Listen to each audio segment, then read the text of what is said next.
Hello, my name is Edmund Demartian with the Trends Journal. My guest today is Trita Parsi. He's the Executive Vice President of the Quincy Institute for Responsible Statecraft, and he's also the author of books including Losing an Enemy, Obama, Iran, and the Triumph of Diplomacy. Trita, thank you so much for joining the Trends Journal today. We really appreciate it. Thank you so much for having me. I appreciate it. Obviously, everyone was away and enjoying themselves on a Labor Day weekend here in the United States.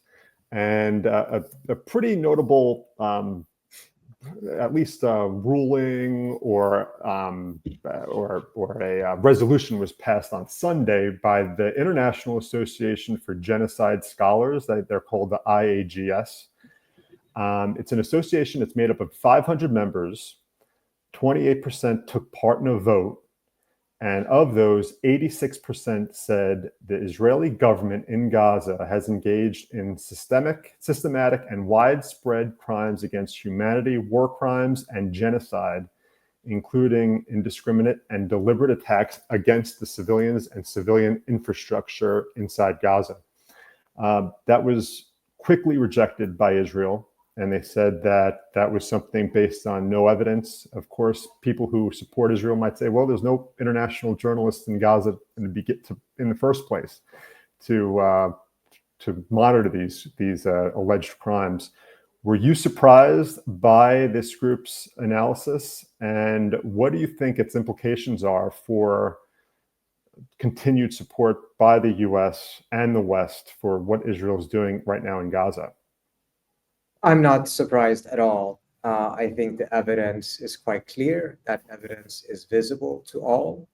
And there are people on the ground. The Israelis are not allowing foreign media to come in, but there nevertheless are UN personnel and others there who have testified what they've seen. Several investigations have already been conducted. And we have seen a steady stream of a larger and larger number of people whose expertise is genocide coming out with this opinion. So for this association to vote in these overwhelming numbers, I think ultimately was not surprising to me. The fact that it came at that point, I was not aware that they were going to have a vote. But I think it is very clear at this point, this is a genocide. In the International Court of Justice, the case that South Africa has brought forward, I think at this point is quite clear. It is going to find Israel guilty of genocide. I think the actual question at this point is, what will be the implications of that? What will Western countries do when that judgment comes in? What will it have for implications for them, given the fact that the United States and Germany in particular have been countries that have been arming Israel throughout all of this? Does that make them complicit? Will they be held legally responsible?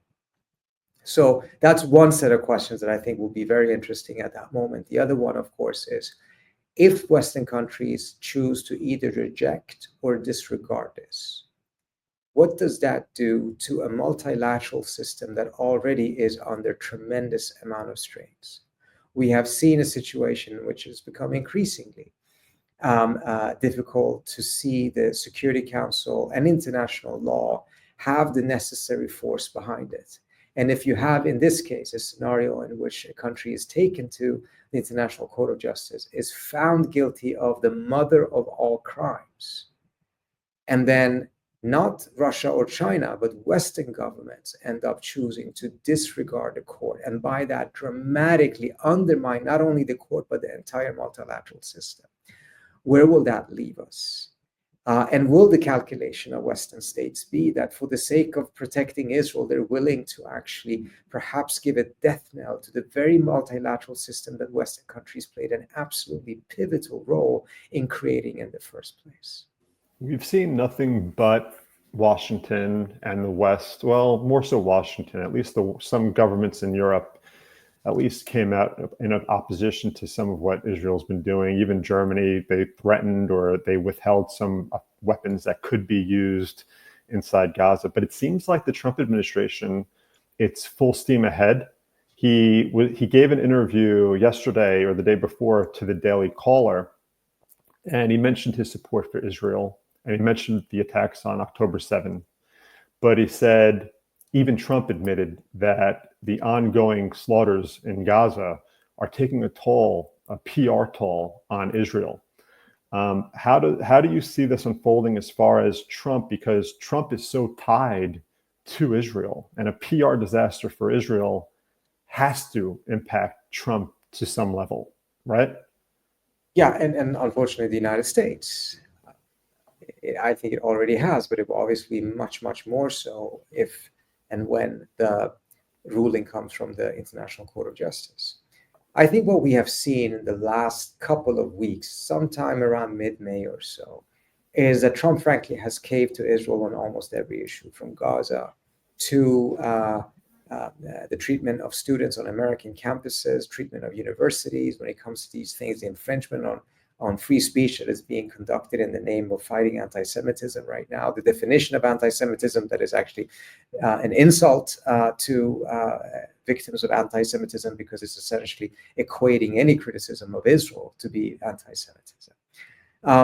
We didn't see it moving in this direction in the beginning of the Trump administration. You know, he was pursuing diplomacy with Iran. He's the one who actually forced a ceasefire in the first case in Gaza. But there's been a caving to Israel on almost every issue now. Whether that is sustainable, whether he will continue to do so, or whether there will be a turning point in which he starts to push back remains to be seen, of course. Because but it has isolated the United States tremendously internationally, because, as you pointed out, even countries like Germany are starting to voice criticisms, make some changes in their conduct, insufficient in my view, but nevertheless a little bit. We haven't seen that from the Trump administration. What's stunning to me is the fact that even after the this latest ruling from this agency on genocide, you see even last night and the day before, the massacres continue in Gaza. And it's like, when is it going to stop? Like, what is it going to take to stop it? And, you know, I spoke to Scott Horton recently, and he said if Trump, it would take one phone call from Trump to Netanyahu to stop the slaughter inside Gaza.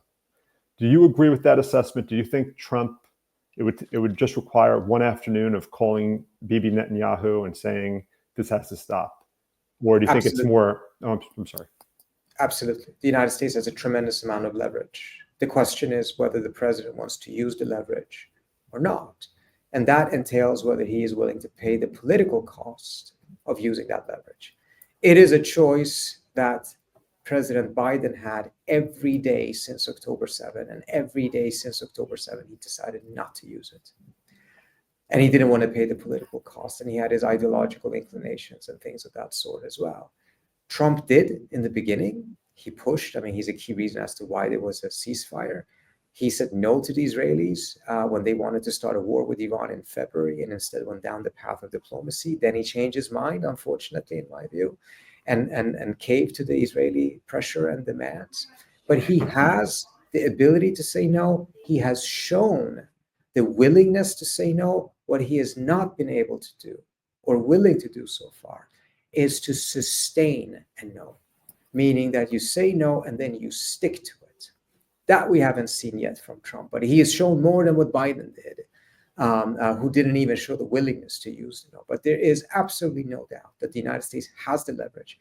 And without America's backing and political protection, the Israelis have nothing left at this point. All of the European powers, including Germany, will fall in line in a millisecond if the United States shifts its position on Israel and puts pressure on it to end this slaughter, end this genocide.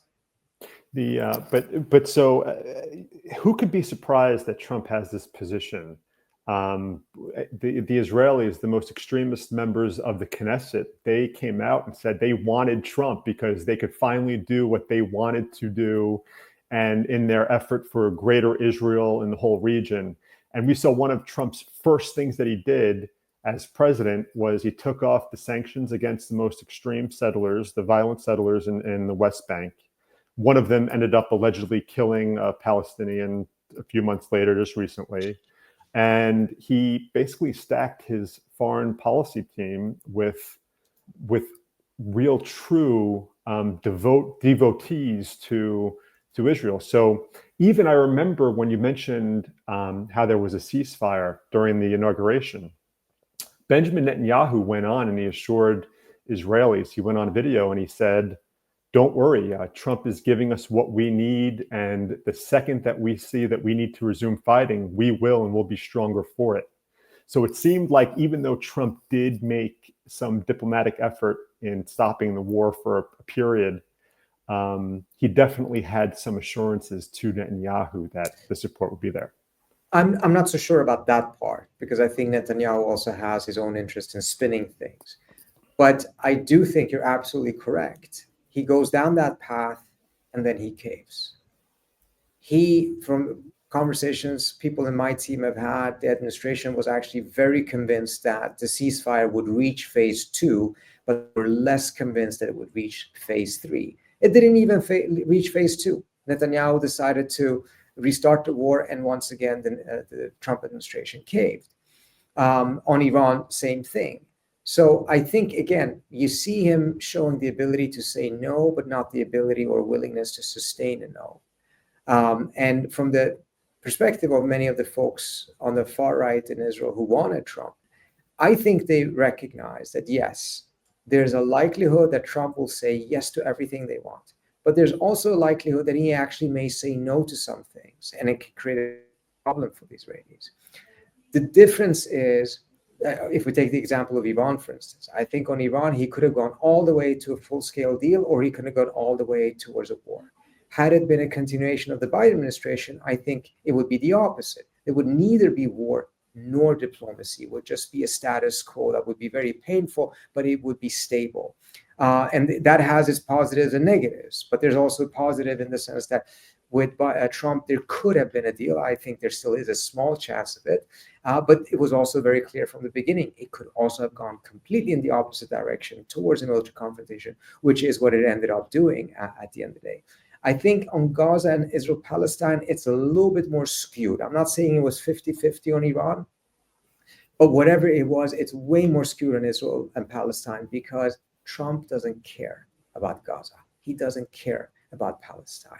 It is an easy thing for him to cave to specific donors who feel very strongly about this issue and just give them more or less what they want and make sure that he doesn't have a headache with the Israelis. He doesn't care about it.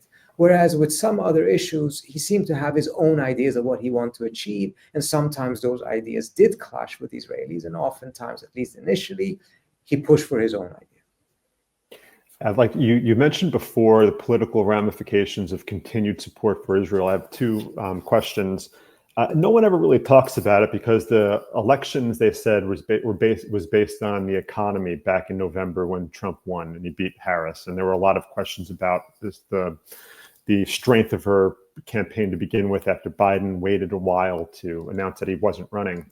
I wonder if her support for Israel, I wonder what kind of impact that had on her loss. And if that's something that people don't really discuss, and it's not really something really you ever hear even mentioned. The fact that she was not seen as someone who really cared much about what happened in Gaza or ending the massacres. Again, with her, I think we saw that there was actually a pushback from her in the beginning, and then she caved during the campaign.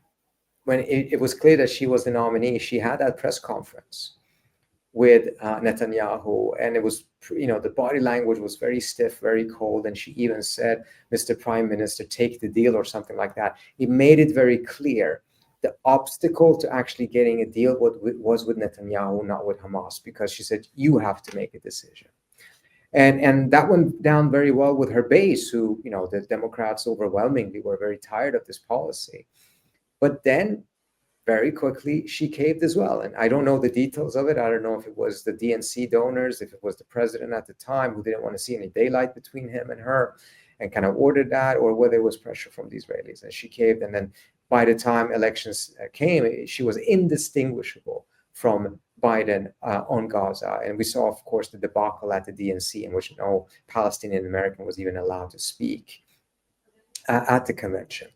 But I think in terms of whether it had an impact or not, there are polls that I think are quite decisive on this issue. One of them, I may have butchered the numbers a little bit, but essentially, I think it was 19 million voters who voted for Biden in 2020 and then stayed home in 2024. They didn't vote for Jill Stein or Cornel West or for Trump. They just stayed home.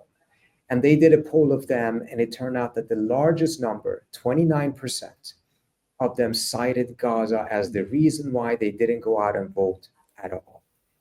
I think immigration was at 23%, the economy was something like there, but the biggest factor, the biggest reason that they cited as to why they decided not to vote in 2024 for Harris was Gaza. So the idea that it wasn't a factor, I think has been disproven. The problem is that it was such a disastrous campaign that the Democrats had, so that there's not one single reason that is explaining why she lost. There's several different reasons that people were so disappointed with the Democratic Party at the time. But Gaza is on top of that list, at least according to this book.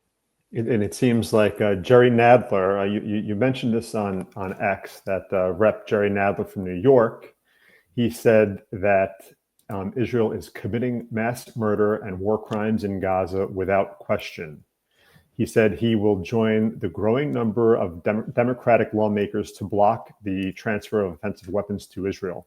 Now, he has political courage, it seems to me, because he's not running for office again. This is it. This is it for him. So he's okay to do this. This isn't going to impact him as far as, potential donors and things. Do you think that this is going to be the trend? How can a Democrat run for office now and hope to win and defeat a Republican and not take a firm stance against what's going on in Gaza in many of these districts? What can a Democrat do? Like, do they have to start taking a firmer stance against Israel to have viability, you think? I would say two things. In most districts, but not all, this is going to be the litmus test. You're not going to get young voters to come out to support you unless you have a crystal clear position on this issue. Not a Pete Buttigieg response in which he has to give like 5 paragraphs to explain his position as to whether genocide is right or wrong, but something absolutely crystal clear followed with action. That's going to be important in most districts, but not necessarily all. But I think when it comes to the national level, there is going to be a massive fight between, where a lot of the donors tend to be, which is completely against speaking out or criticizing Israel, and where the actual voters are. And this is a decision the Democrats are going to have to make. I have to say, personally, I don't understand why the Democratic Party is a party. If the United States had a parliamentary system, that party would have been at least 3 different parties that would have actually been able to work better together if they were allowed to separate. But we have a 2-party system that then just pushes everyone into this construct and forces people that frankly don't share values any longer to pretend as if they're on the same side. And that's part of the reason why I think the party is in such a crisis right now. There is no clear winner in that. There's a huge divide between where the donors are, where the voters are. They can't figure it out. If they were allowed to be different parties, there would have been 3 probably well-functioning parties, none of them large enough to defeat necessarily the Republicans. But this issue wouldn't look the way that it does right now if this was a parliamentary system. But I think the Democrats are not going to be able to win unless they actually manage to put forward a positive vision that entails also a very positive and clear vision of what a U.S. foreign policy is going to be. And on that issue, you cannot evade the genocide in Gaza. You cannot have a Pete Buttigieg answer. It has to be crystal clear. And in my view, it has to be very much centered on U.S. interests rather than just values. But it's going to be very difficult for them to get to that point. So yes, they will perhaps win in 2028, but that will be because of the backlash against Trump rather than necessarily them being able to inspire people, at least if they are conducting themselves as they are right now, which means that increasingly it's not that you win elections, it's that the other side loses elections. Yeah, we had a cover, I think Gerald Salenti, the publisher of the Trends Journal, said that you vote for the candidate you hate the least. So yeah. I know we have a limited amount of time. I didn't want to have you on and not talk about Iran at all. You wrote an article in Foreign Policy recently that was widely talked about on social media. It was called The next Israel-Iran war is coming. We're going to share that down below. Can you please give me your take on what you mean by that and what that war would look like? Because the US, I know, burned through a lot of its anti-missile capabilities. It doesn't have enough production to replenish all those. We're dealing with the war in Ukraine. We're dealing with China and Taiwan are always not too far from everyone's mind in Washington. Is Israel capable of taking on Iran again, and will Trump once again join the fight if that happens? So I believe that the Israelis are going to attack Iran with a very high likelihood before December. And the reason is because they only achieved the first out of 3 objectives that they had with this war that they started in June. The first objective was to drag the US into the war, which they succeeded in doing. This is the first time after having tried for more than 20 years that they succeeded on that point. They wanted Trump to do much more than he did, but nevertheless, they got him into the war. But the 2 other objectives failed. The second one was decapitate the regime, and though they had some significant successes in the beginning, intelligence-wise, they never managed to really disrupt Iran's command and control for very long, and the regime turned out to be much more resilient than they had expected, and many analysts, including myself. And the third objective, though, was the most important one, and that is to really cut down Iran in size and turn it into the next Lebanon or Syria, a country that Israel can bomb at will, with impunity, without US involvement. That's what they do for years now, 10 plus years in Syria. They're bombing whatever they want, wherever they want, without the US being involved and without paying a cost in terms of Syria not having any capability of a deterrence. They turned Lebanon into that once again after having significantly weakened Hezbollah. They tried to do that with Iran. I don't think that they thought that they could do it in one go, but I think they thought they would have gone much longer in the distance in achieving that than they did. And to a large extent, it is because the Iranian missiles that struck Israel were far more effective, and Israel quickly ran out of interceptors, and essentially the cost of continuing the war was very high. I think the Israelis would have continued the war if the US had stayed in the war. That would have changed the cost-benefit analysis. But once Trump said, I'm just doing a one-off, and the Israelis took more and more hits, I think that changed their calculation. But having started this, they cannot afford to stop. Because if they give the Iranians too much time from their standpoint, Iran will rebuild its air defense systems, perhaps get a better one. It will figure out how to get rid of some of the Mossad cells inside of Iran. And it may even, and it will also replenish its stockpile of missiles. And Iran can do so faster than Israel can replenish its stockpile of missile interceptors. So as a result, once they started the clock, they cannot afford a long pause, because a long pause will be to the benefit of Iran. So I think they will attack again, and I think they will do so before December for these reasons that I mentioned, but also because once you enter the midterm election season in Washington or in the United States, I'm not saying it's a prohibitive, it still can happen, but it will make it more complicated for them.